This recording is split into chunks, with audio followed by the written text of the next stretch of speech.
ನಮಸ್ಕಾರ ರೀ ಎಲ್ಲರಿಗೂ ಹೆಂಗದಿರಿ ನಾನಂತರೂ ಸೂಪರ್ ಅದೇನಿ ಸೊ ಇವತ್ತಿನ ವಿಡಿಯೋದಾಗ ಅಮ್ಟಾನ್ ಕಡಬ್ ಮಾಡ್ಬೇಕಂತ ಅನ್ಕೊಂಡೇನಿ ಇದು ಉತ್ತರ ಕರ್ನಾಟಕದ ಸೈಡ್ ಒಂದು ಫೇಮಸ್ ಡಿಶ್ ಹೆಸರು ಕೇಳಿದ್ರೆ ಒಂದು ಸ್ವಲ್ಪ ವಿಚಿತ್ರ ಅನಿಸ್ಬೋದು ಆದ್ರೆ ಭಾಳ ಟೇಸ್ಟಿ ಇರ್ತೈತಿ ಈಸಿನೂ ಮಾಡೋದು ಡೈಲಿ ಒಂದೇ ಥರ ಚಪಾತಿ ಪಲ್ಯ ಆಮೇಲೆ ಅನ್ನ ಸಾರು ಮಾಡ್ಕೊಂಡು ತಿನ್ನೋದು ಬೋರ್ ಆಗಿದ್ರೆ ಈ ರೀತಿ ಅಮ್ಟಾನ್ ಕಡಬ್ ಮಾಡ್ಕೊಂಡು ತಿಂದ್ರೆ ಸ್ವಲ್ಪ ಚೇಂಜ್ ಇರ್ತೈತಿ ಟೇಸ್ಟೂ ಸೂಪರ್ ಇರ್ತೈತಿ ಆಮೇಲೆ ನನ್ನ ಚಾನಲ್ನ ಸಬ್ಸ್ಕ್ರೈಬ್ ಮಾಡಿರಿ ಈ ವಿಡಿಯೋ ಇಷ್ಟ ಆತಂದ್ರೆ ಲೈಕ್ ಮಾಡಿರಿ ಕಮೆಂಟ್ ಮಾಡಿರಿ ನಿಮ್ಮ ಫ್ಯಾಮಿಲಿ ಮತ್ತು ಫ್ರೆಂಡ್ಸ್ಗೆ ಶೇರ್ ಮಾಡಿರಿ ಸೊ ನೋಡೋಣ ನಡೀರಿ ಅಮ್ಟಾನ್ ಕಡಬ್ ಮಾಡೋದು ಹೆಂಗಂತ ಅಮ್ಟಾನ್ ಕಡಬ್ ಮಾಡ್ಬೇಕಂದ್ರೆ ಬ್ಯಾಳೆ ಸಾರು ಮಾಡ್ಕೋಬೇಕಾಗ್ತೈತಿ ಅದಕ್ಕೆ ನಾನಿಲ್ಲೇ ಒಂದು ಬೌಲ್ನಷ್ಟು ತೊಗರಿಬೇಳೆ ತೊಗೊಂಡೇನಿ ಇವ್ನು ವಾಶ್ ಮಾಡ್ಕೊಂಡೇನಿ ನಾನು ನಿಮ್ಗೆ ತೊಗರಿಬೇಳೆ ಅಷ್ಟು ಬೇಡಪ್ಪ ಅಂತಂದ್ರೆ ಅರ್ಧ ಹೆಸರುಬೇಳೆ ಹಾಕ್ಬೋದು ಅರ್ಧ ತೊಗರಿಬೇಳೆ ಹಾಕ್ಬೋದು ಸೊ ಇವ್ನು ಕುಕ್ಕರ್ ಒಳಗೆ ಹಾಕ್ಕೊಳಕತ್ತೀನಿ ನೆಕ್ಸ್ಟ್ ಇಲ್ಲೇ 4 ಹಸಿಮೆಣ್ಸಿನ್ಕಾಯಿ ತೊಗೊಂಡೇನಿ ಇವನು ಕುಕ್ಕರ್ ಒಳಗೆ ಹಾಕ್ಕೋತೀನಿ ಇಲ್ಲೇ ಒಂದು ಬೌಲ್ನಷ್ಟು ಮೀಡಿಯಮ್ ಸೈಜ್ ಉಳ್ಳಾಗಡ್ಡಿನ ಈ ರೀತಿ ಕಟ್ ಮಾಡ್ಕೊಂಡು ಹಾಕ್ಕೊಂಡೇನಿ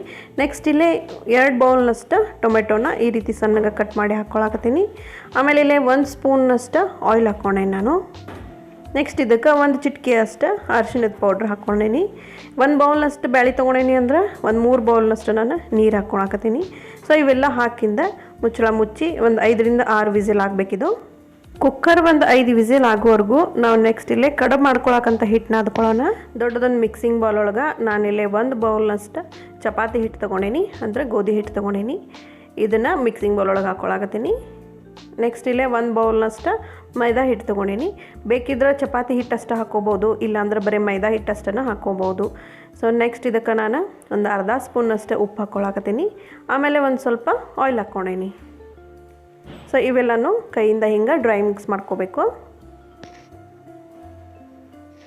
ನೆಕ್ಸ್ಟ್ ಇದಕ್ಕೆ ಇಲ್ಲಿ ನಾರ್ಮಲ್ ವಾಟರ್ ತೊಗೊಂಡೇನಿ ಇದನ್ನು ಸ್ವಲ್ಪ ನೀರು ಹಾಕ್ಕೊತ ಇದೆ ಚಪಾತಿ ಹಿಟ್ಟಕ್ಕಿಂತ ಒಂದು ಸ್ವಲ್ಪ ಗಟ್ಟಿನ ಹಾಕ್ಕೋಬೇಕು ಭಾಳ ಗಟ್ಟಿ ಅಲ್ಲ ಆಮೇಲೆ ಭಾಳ ಮೆತ್ಕನೂ ಅಲ್ಲ ಆಮೇಲೆ ಈ ಹಿಟ್ಟು ನಾದು ಮುಂದೆ ಈ ರೀತಿ ಚಲೋ ಮಿದ್ಕೊಂತ ನಾದಿದ್ರೆ ಕಡಬೂ ಭಾಳ ಸಾಫ್ಟ್ ಬರ್ತಾವೆ ಆಮೇಲೆ ಹಿಟ್ಟನು ಮಸ್ತ್ ಹದ ಬರ್ತೈತಿ ಸೊ ಹಿಟ್ಟು ಮಿದ್ದಿ ರೆಡಿ ಆಗೈತಿ ನೋಡ್ರಿ ಇಷ್ಟು ಗಟ್ಟಿ ಇದ್ರೆ ಸಾಕಿದು ನೆಕ್ಸ್ಟ್ ಇದ್ರ ಮೇಲೆ ಒಂದು 2-3 ಡ್ರಾಪ್ನಷ್ಟು ಆಯಿಲ್ ಹಾಕಿ ಇದನ್ನ ಎಲ್ಲ ಕಡೆ ಸ್ಪ್ರೆಡ್ ಮಾಡಕತ್ತೀನಿ ನಾನು ಯಾವ ಬೌಲ್ನಾಗ ಹಿಟ್ಟು ತೊಗೊಂಡಿದ್ನಲ್ಲ ಅದೇ ಬೌಲ್ನಾಗ ನೀರು ತೊಗೊಂಡು ಹಿಟ್ಟು ನಾದೇನಿ ಸೊ ಇಷ್ಟು ನೀರು ಉಳ್ಕೊಂಡೈತಿ ನಿಮಗೆ ಮೆಜರ್ಮೆಂಟಿಗೆ ಇರಲಿ ಅಂತ ನಾನು ಹೇಳಾಕತ್ತೀನಿ ನೆಕ್ಸ್ಟ್ ಒಂದು ಮುಚ್ಚಳ ಮುಚ್ಚಿ ಇದನ್ನ 15 ನಿಮಿಷ ರೆಸ್ಟ್ ಮಾಡಕ್ಕೆ ಬಿಡಬೇಕು 15 ನಿಮಿಷ ಆಗಿದ್ದು ನೋಡೋಣ ಹಿಟ್ಟು ನೆನೆದೈತಿ ಇಲ್ಲಂತ ನೋಡ್ರಿ ಎಷ್ಟು ಮಸ್ತ್ ನೆನೆದೈತಿ ಹಿಟ್ಟು ನೆಕ್ಸ್ಟ್ ಇದನ್ನು ನಾನು ಹಿಂಗೆ ಕೈಲೇ ಒಂದು ಸ್ವಲ್ಪ ಮಿದ್ಕೊಳಕತ್ತೀನಿ ಆಮೇಲೆ ಒಂದು ಸಣ್ಣದ ಲಿಂಬೆ ಹಣ್ಣಿನ ಸೈಜ್ನಷ್ಟು ಉಳ್ಳಿ ಹರ್ಕೊಂಡೇನಿ ನೆಕ್ಸ್ಟ್ ಇದನ್ನು ಲಟ್ಟಿಸ್ಕೊಳ್ಳೋಣಂತ ಇಲ್ಲೇ ಲಟ್ಟಿಸ್ಕೊಳಕ್ಕೆ ನಾನು ಒಣ ಹಿಟ್ಟು ತೊಗೊಂಡೇನಿ ಒಣ ಹಿಟ್ಟು ಹಚ್ಚಿ ಲಟ್ಟಿಸ್ಕೋಬೇಕು ಇದನ್ನ ಆಮೇಲೆ ಲಟ್ಟಿಸೋ ಮುಂದೆ ಭಾಳ ತೆಳ್ಳಗನೂ ಲಟ್ಟಿಸ್ಬಾರ್ದು ಭಾಳ ದಪ್ಪನೂ ಲಟ್ಟಿಸ್ಬಾರ್ದು ನಾವು ಪುರಿ ಯಾವ ಸೈಜ್ ಲಟ್ಟಿಸ್ತೇವಲ್ಲ ಆ ಸೈಜ್ ಇದನ್ನು ಲಟ್ಟಿಸ್ಕೋಬೇಕಾಗ್ತೈತಿ ನೋಡ್ರಿಲೇ ಒಂದು ಪುರಿ ಸೈಜ್ನಷ್ಟು ನಾನು ಲಟ್ಟಿಸಿ ರೆಡಿ ಮಾಡ್ಕೊಂಡೀನಿ ಆಮೇಲೆ ಇದರ ತಿಕ್ನೆಸ್ ತೋರಿಸ್ತೀನಿ ಎಷ್ಟು ದಪ್ಪ ಇರಬೇಕಂತ ಇಷ್ಟು ದಪ್ಪ ಇದ್ರೆ ಸಾಕಿದು ನೆಕ್ಸ್ಟ್ ಇದ್ರ ಮೇಲೆ 2-3 ಡ್ರಾಪ್ನಷ್ಟು ಆಯಿಲ್ ಹಾಕಿ ಇದನ್ನು ಸ್ಪ್ರೆಡ್ ಮಾಡ್ಕೊಳಕತ್ತೀನಿ ಆಮೇಲೆ ಇದನ್ನ ಹಿಂಗೆ ರೋಲ್ ಮಾಡ್ಕೋಬೇಕು ಆಯಿಲ್ ಹಾಕೋದ್ರಿಂದ ಏನಾಗ್ತೈತಿ ಅದು ಕರೆಕ್ಟಾಗಿ ಅಂಟ್ಕೋತೈತಿ ಬಿಚ್ಕೊಳ್ಳಲ್ಲ ಸೊ ನೋಡಿರಿ ಎಲ್ಲನೂ ಇದೇ ಥರ ಲಟ್ಟಿಸಿ ಆಮೇಲೆ ಸ್ವಲ್ಪ ಆಯಿಲ್ ಹಚ್ಚಿ ಈ ರೀತಿ ರೋಲ್ ಮಾಡಿ ರೆಡಿ ಇಟ್ಕೋತೀನಿ ನಾನು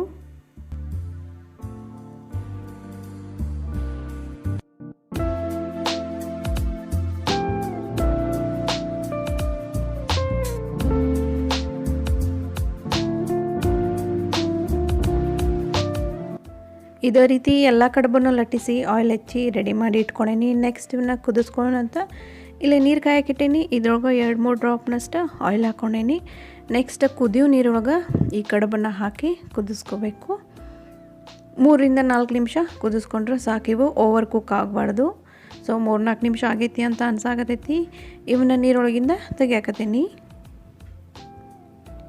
ಲಟ್ಟಿಸಿಂದ ಆಯಿಲ್ ಹಚ್ಚಿ ಇವನ್ನ ರೋಲ್ ಮಾಡಲಿಲ್ಲ ಅಂತಂದ್ರೆ ಇವನ್ನ ನೀರೊಳಗೆ ಹಾಕಿದ ಕೂಡಲೇ ಈ ರೀತಿ ಬಿಟ್ಕೋತಾವು ಸೊ ಆಯಿಲ್ ಹಚ್ಚಬೇಕಾಗ್ತೈತಿ ನೆಕ್ಸ್ಟ್ ಇವನ್ನ ಕಟ್ ಮಾಡ್ಕೊಳ್ಳೋಣಂತ ಇಲ್ಲೇ ನಾನು 1 ಇಂಚಿನಷ್ಟು ಇವನ್ನ ಕಟ್ ಮಾಡ್ಕೊಳಕತ್ತೀನಿ ನಿಮ್ಗೆ ಯಾವ ಸೈಜ್ ಬೇಕು ನೋಡು ಆ ಸೈಜ್ ಕಟ್ ಮಾಡ್ಕೋಬೋದು ಬಟ್ ಇಷ್ಟು ಸೈಜ್ ಇದ್ರೆ ಇವ ತಿನ್ನಕ್ಕೆ ಮಾತ್ರ ಮಸ್ತ್ ಅನ್ನಿಸ್ತಾವು ಸೊ ಎಲ್ಲನೂ ಹಿಂಗೆ ಕಟ್ ಮಾಡಿ ರೆಡಿ ಮಾಡ್ಕೊಂಡೇನಿ ನೆಕ್ಸ್ಟ್ ಸಾಂಬಾರ್ಗೆ ಒಗ್ಗರಣೆ ಹಾಕ್ಕೊಳ್ಳೋಣಂತ ಇಲ್ಲೇ ಒಂದು ಪ್ಯಾನ್ನಾಗ 2-3 ಸ್ಪೂನ್ನಷ್ಟು ಆಯಿಲ್ ಹಾಕ್ಕೊಳಕತ್ತೀನಿ ನೆಕ್ಸ್ಟ್ ಅರ್ಧ ಸ್ಪೂನ್ನಷ್ಟು ಸಾಸಿವೆ ಅರ್ಧ ಸ್ಪೂನ್ನಷ್ಟು ಜೀರಿಗೆ ಹಾಕ್ಕೊಂಡೇನಿ ಸಾಸಿವೆ ಒಂದು ಸ್ವಲ್ಪ ಸಿಡಿದ ಮೇಲೆ ನೆಕ್ಸ್ಟ್ ಇದಕ್ಕೆ ನಾನು 8-ರಿಂದ 10 ಕರಿಬೇವಿನ ಎಲೆ ಹಾಕ್ಕೊಂಡೇನಿ ಆಮೇಲೆ ನೆಕ್ಸ್ಟ್ ಇಲ್ಲೇ 1 ಸ್ಪೂನ್ನಷ್ಟು ಬೆಳ್ಳುಳ್ಳಿ ಪೇಸ್ಟ್ ಹಾಕ್ಕೊಳಕತ್ತೀನಿ ಬೆಳ್ಳುಳ್ಳಿ ಪೇಸ್ಟ್ ಹಾಕಿಂದ ಒಂದು ಸ್ವಲ್ಪ ಫ್ರೈ ಮಾಡ್ಕೋಬೇಕು, ಹಸಿ ವಾಸನೆ ಇದ್ದರೆ ಹೋಗ್ತೈತೆ ಅದು.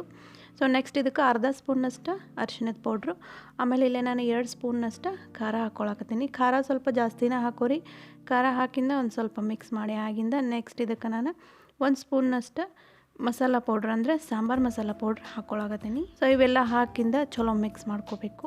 ಸಾಂಬಾರ್ಗೆ ಒಗ್ಗರಣೆ ಅಂತೂ ಆಗೈತಿ. ನೆಕ್ಸ್ಟ್ ಕುಕ್ಕರ್ ನೋಡೋಣ ಬ್ಯಾಳಿ ಕುದೈತಿ ಇಲ್ಲ ಅಂತಂದು. ಸೊ ಬ್ಯಾಳಿ ನೋಡ್ರಿ ಮಸ್ತ್ ಕುದೈತಿ.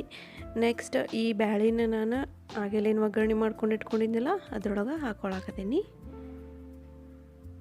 ಸೊ ಎಲ್ಲ ಬೇಳೆ ಹಾಕಿಂದ ಕರೆಕ್ಟಾಗಿ ಮಿಕ್ಸ್ ಮಾಡ್ಕೋಬೇಕು. ಇದನ್ನು ಬೇಳೆ ಎಲ್ಲ ಚಲೋ ಮಿಕ್ಸ್ ಆಗೈತಿ. ನೆಕ್ಸ್ಟ್ ಇದಕ್ಕೆ 1 ಸ್ಪೂನಷ್ಟು ಉಪ್ಪು ಮತ್ತು 1 ಸ್ಪೂನಷ್ಟು ಬೆಲ್ಲ ಹಾಕ್ಕೊಳಕತ್ತೀನಿ. ಆಮೇಲೆ ಇದು ಭಾಳ ಗಟ್ಟಿ ಆಗೈತಿ ಅಂತ ಅನ್ಸಾಕತ್ತೈತಿ, ಅದಕ್ಕೆ ನಾನು ಇದಕ್ಕೆ ಒಂದು ಸ್ವಲ್ಪ ನೀರು ಹಾಕಿ ಇದನ್ನು ತೆಳ್ಳಗೆ ಮಾಡ್ಕೊಳಕತ್ತೀನಿ. ಆಮೇಲೆ ಇದ್ರ ಮುಚ್ಚಳ ಮುಚ್ಚಿ 5 ರಿಂದ 6 ನಿಮಿಷ ಇದನ್ನು ಕುದಿಯಾಕೆ ಬಿಡಬೇಕು. ಇದಕ್ಕೆ ನಾವು ಖಾರಬೇಳೆ ಅಂತಲೂ ಕರಿತೀವಿ ಈ ಸೈಡ್. ಸೊ 5-6 ನಿಮಿಷ ಆಗೈತಿ. ನೋಡೋಣ ಹೆಂಗಾಗೈತಿ ಇದು. ನೋಡ್ರಿ ಎಷ್ಟು ಮಸ್ತ್ ಅನ್ಸಾಕತ್ತೈತಿ ಇದು. ಆಮೇಲೆ ಈ ಸಾಂಬಾರ್ಗೆ ಉಪ್ಪು ಹುಳಿ ಖಾರ ಒಂದು ಸ್ವಲ್ಪ ಚಲೋ ಆತಂದ್ರೆ ತಿನ್ನಕ್ಕೆ ಮಾತ್ರ ಮಸ್ತ್ ಅನ್ನಿಸ್ತೈತಿ. ನಾನು ಸ್ವಲ್ಪ ಇದ್ರ ಟೇಸ್ಟ್ ನೋಡ್ತೀನಿ, ಇದಕ್ಕೆ ಇನ್ನೊಂದು ಸ್ವಲ್ಪ ಉಪ್ಪು ಬೇಕು ಅನ್ನಿಸ್ತೈತಿ, ಅದಕ್ಕೆ ನಾನು ಸ್ವಲ್ಪ ಉಪ್ಪು ಹಾಕ್ಕೊಳಕತ್ತೀನಿ. ಸಾಂಬಾರು ಅಂತ್ರಿ ರೆಡಿ ಆಗೈತಿ. ನೆಕ್ಸ್ಟ್ ಇದ್ರೊಳಗೆ ಆಗೇಲಿ ಏನು ಮಾಡಿ ಇಟ್ಕೊಂಡಿದ್ನೆಲ್ಲ ಕಡವ ಈ ಸಾಂಬಾರೊಳಗೆ ಹಾಕಿ ಫೈನಲ್ ಆಗಿ ಒಮ್ಮೆ ಮಿಕ್ಸ್ ಮಾಡ್ಕೊಳಕತ್ತೀನಿ. ನೆಕ್ಸ್ಟ್ ಇದ್ರದ್ದು ಮುಚ್ಚಳ ಮುಚ್ಚಿ ಒಂದು 5 ರಿಂದ 6 ನಿಮಿಷ ಇದನ್ನು ಕುದಿಸ್ಕೋಬೇಕು.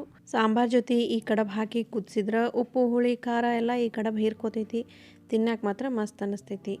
ಸೊ ನಮ್ದು ಅಮ್ಟಾನ್ ಕಡಬ್ ರೆಡಿ ಆಗೈತಿ. ಉತ್ತರ ಕರ್ನಾಟಕದ ಸೈಡ ಇದೆ ಭಾಳ ಪಾಪ್ಯುಲರ್ ಡಿಶ್. ಅದ್ರಾಗೂ ಹಳ್ಳಿಯೊಳಗೆ ಇದನ್ನ ಭಾಳ ಮಾಡ್ತಾರೆ.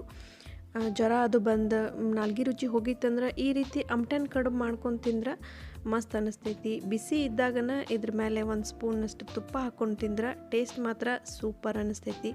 ಆಮೇಲೆ ಈ ಡಿಶ್ಶಿಗೆ ನಿಮ್ಮ ಊರ ಸೈಡ ಬೇರೆ ಯಾವುದಾದ್ರೂ ಹೆಸರು ಇತ್ತಂದ್ರೆ ನನಗೆ ಕಮೆಂಟ್ನಾಗ ತಿಳಿಸ್ರಿ. ನೀವು ಮನೆಯೊಳಗೆ ಟ್ರೈ ಮಾಡಿರಿ, ಇದನ್ನ ಹೆಂಗೆ ಅನಿಸ್ತೈತಿ ಅಂತಲೂ ಕಮೆಂಟ್ನಾಗ ತಿಳಿಸ್ರಿ. ನಿಮ್ಗೆ ಇನ್ನೊಂದು ಹೊಸ ರೆಸಿಪಿಯೊಂದಿಗೆ ನಾನು ಭೇಟಿ ಆಗ್ತೀನಿ. ಧನ್ಯವಾದಗಳು.